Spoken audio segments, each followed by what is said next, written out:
Now I would like to invite Honorable Dr. Chinmay sir, Director of School and Health Department. I would like to make you know about sir. He has completed his MBBS in 2000 and worked in Dr. RML Hospital and went to London in 2002 and worked as neurologist and geriatric, and he has completed his MRC in psychology and worked as supra specialization, and he worked again came back in April 2010 in DSVV and continuously working in the welfare of the department. So I would like to invite Honorable Dr. Chinmay sir to address our guests.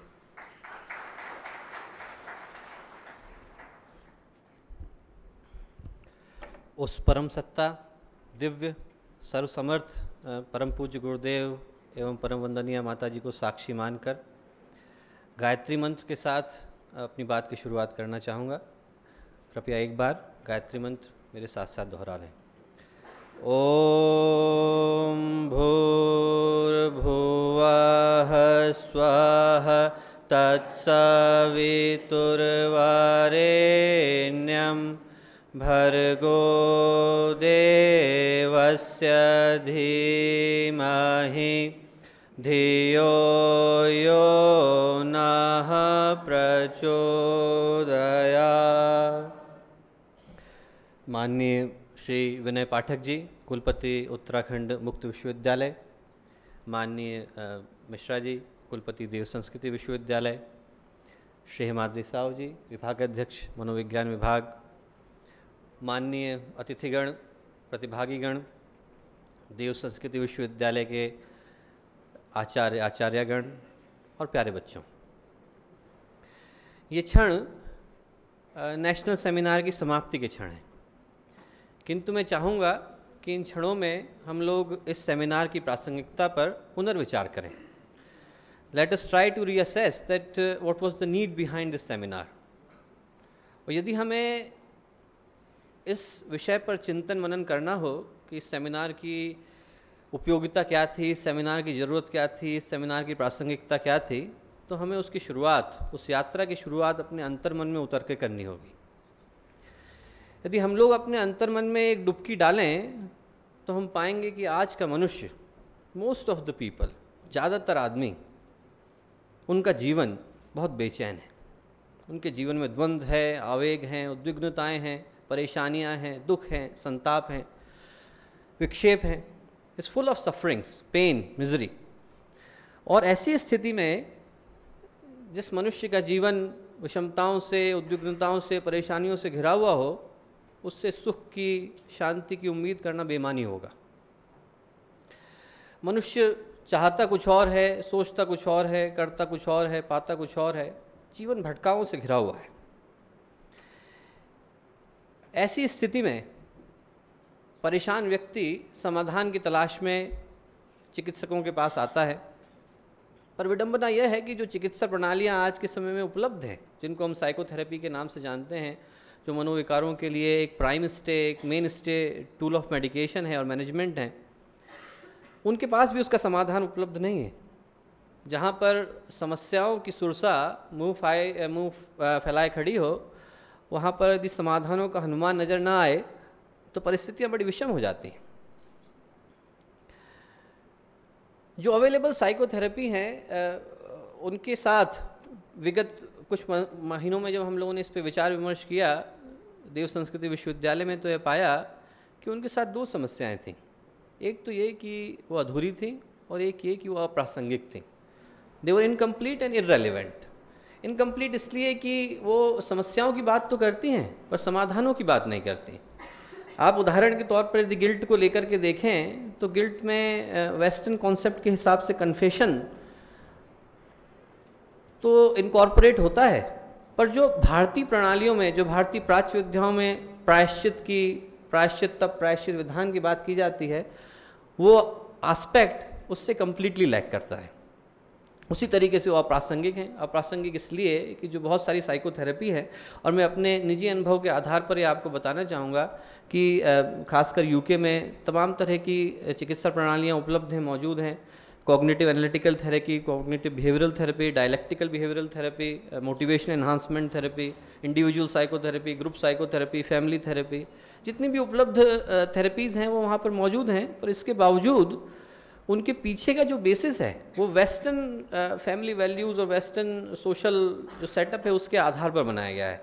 तो हमारे सभ्यता के अनुसार, हमारी संस्कृति के अनुसार उनकी प्रासंगिकता बहुत कम हो जाती है।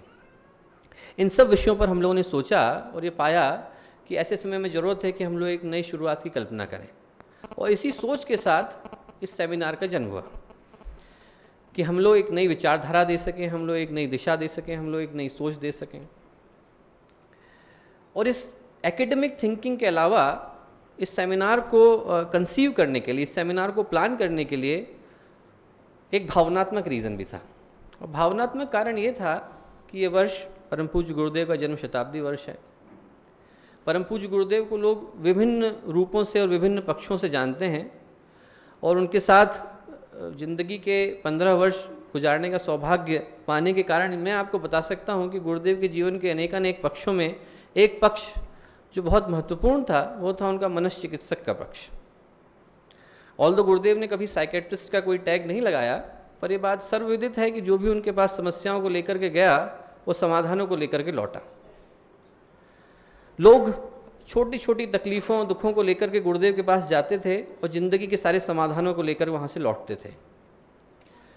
बहुत सारी बातें गुरुदेव ने मनोविज्ञान के पक्ष में कहीं, और मुझे एक जो तथ्य याद आता है वो गुरुदेव ने कहा कि बीमारियां मन में जन्मती हैं और शरीर में पनपती हैं। और ये बात अक्षरशः सत्य है। आज के समय में हम लोग आज चाहे अपने रिसर्च पेपर्स को जो यहाँ पर प्रेजेंट किए गए उनको असेस करना चाहें, तो हम जब साइकोलॉजिकल टेक्निक्स का असर एंग्जाइटी पे, डिप्रेशन पर, एकेडमिक परफॉर्मेंस पर, इमोशनल मैच्योरिटी पर और कॉग्निटिव स्किल्स पर देख रहे हैं, तो एक्चुअल में हम उसी चीज़ को असेस करने की कोशिश कर रहे हैं कि जो तकलीफ़ें मन के गहरे कोनों में जन्मी वो शरीर के किस हिस्से में पनपी। तो इस सेमिनार को कंसीव करने के पीछे एक हम लोगों की भावना यह थी कि हम गुरुदेव को एक श्रद्धांजलि इस वर्ष में दे सकें और एक नई सोच, एक नई शुरुआत यहाँ से कर सकें। धन्यवाद ज्ञापन का क्रम बाद में शुरू होगा, फिर भी कुछ ऐसे व्यक्ति और शक्ति हैं जिनका नाम मैं यहाँ पर लाना बहुत उचित समझता हूँ। सेमिनार बहुत अभूतपूर्व रही, जैसे कि हिमाद्री साहब जी ने आपको बताया कि बहुत सारे मामलों में उल्लेखनीय प्रयास था और बहुत ही एक्स्ट्रा ऑर्डिनरी, ओवरवेलमिंग रिस्पॉन्स हम लोगों को मिला। और ऐसा मैं समझता हूँ कि इसके लिए व्यक्ति कम और शक्ति ज़्यादा जिम्मेवार थी। कदम कदम पर हम लोगों को ऐसा लगा कि यदि परम पूज्य गुरुदेव और वंदनीय माता जी की शक्ति हम लोगों के पीछे न होती तो हम लोग अपने अनगढ़ मन से न जाने कितनी मिस्टेक्स कर चुके होते। पर हर बार ऐसा लगता था कि लास्ट मिनट पे कहीं ना कहीं से उनकी सामर्थ्य, उनकी शक्ति हम लोगों को सही रास्ते पर लाकर खड़ा कर देती थी। उनको धन्यवाद देने का दुस्साहस तो मैं नहीं कर सकता, पर अपने दिल से और सारे टीम की ओर से आभार व्यक्त जरूर करना चाहूँगा। इसके अतिरिक्त और बहुत सारे ऐसे व्यक्ति हैं जिनका नाम यहाँ पर बताना उल्लेखनीय होगा।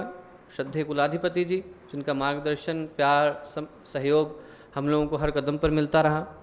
कुलपति जी, जिनका विज़न, जिनकी विचारधारा हम लोगों के लिए हमेशा बहुत मायने रखती है। इसके अतिरिक्त मनोविज्ञान विभाग, जिनने पूरे परिश्रम के साथ हिमाद्री साहब जी के साथ संतोष, पूजा, योगिता, दीपक और मनीष जी, इन लोगों ने बहुत ही ज़्यादा परिश्रम के साथ इस कार्य को किया।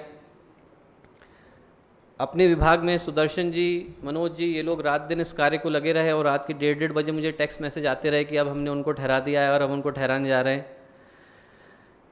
बहुत सारे बच्चे जिन लोगों का इसमें परिश्रम विशेष रूप से उल्लेखनीय है। देव संस्कृति विश्वविद्यालय के अनेक अन्य विभाग, अरुणेश और उमाकांत को मैं दूर से यहाँ से देख रहा हूँ, जिन लोगों ने लास्ट मिनट पे एकोमोडेशन की जिम्मेवारी संभाली और इसको बहुत ही बखूबी निभाया। राम महेश जी, जिनकी टीम मीडिया के रूप में हर जगह हम लोगों की समर्थन सहयोग के लिए उपलब्ध रही। इसके अतिरिक्त सुखनंदन जी जिनने लास्ट मिनट पे अपनी एमजीएमसी की टीम को लगाकर रिपोर्टिंग का बहुत बड़ा कार्य संभाला। और अभी भी मुझे ऐसा लगता है कि शायद कई ऐसे नाम होंगे जिनको मैं भूल गया हूँगा और क्षमा प्रार्थी हूँ यदि उनका नाम नहीं ले पाया। पर जो मुख्य बात है वो यह है, खोखर जी जो यहाँ बैठे हैं, जिनकी टीम ने पूरा इस कार्यक्रम को संभालने के लिए महत्वपूर्ण योगदान दिया। तो जैसा मैं कह रहा था कि बहुत सारे ऐसे नाम होंगे जिनको शायद मैं भूल गया हूँगा, पर मुख्य बात यह है कि हम लोग अंदर से उनके सारे समर्थन सहयोग के लिए उस कार्यक्रम को सफल बनाने के लिए आभारी हैं। और बस अंत में मैं इसी बात के साथ अपनी बात को समाप्त करना चाहूँगा कि हम लोग ये चाहते हैं, जिस सोच के साथ इस सेमिनार की परिकल्पना की गई थी वो सोच भारत ही नहीं दुनिया के दूसरे कोने कोनों तक पहुँचे। आज की ये समाप्ति कल को किसी के लिए शुरुआत बने, आज का ये अंजाम कल किसी के लिए आगाज़ बने। और अंत करते करते मुझे बशीर बद्र की और हो सकता मजरूह सुल्तानपरी की किसी एक की कुछ पंक्तियाँ मुझे याद आ रही हैं कि मैं अकेले ही चला था जानिबे मंजिल मगर, मैं अकेले ही चला था जानिबे मंजिल मगर, लोग साथ आते गए कारवां बनता गया।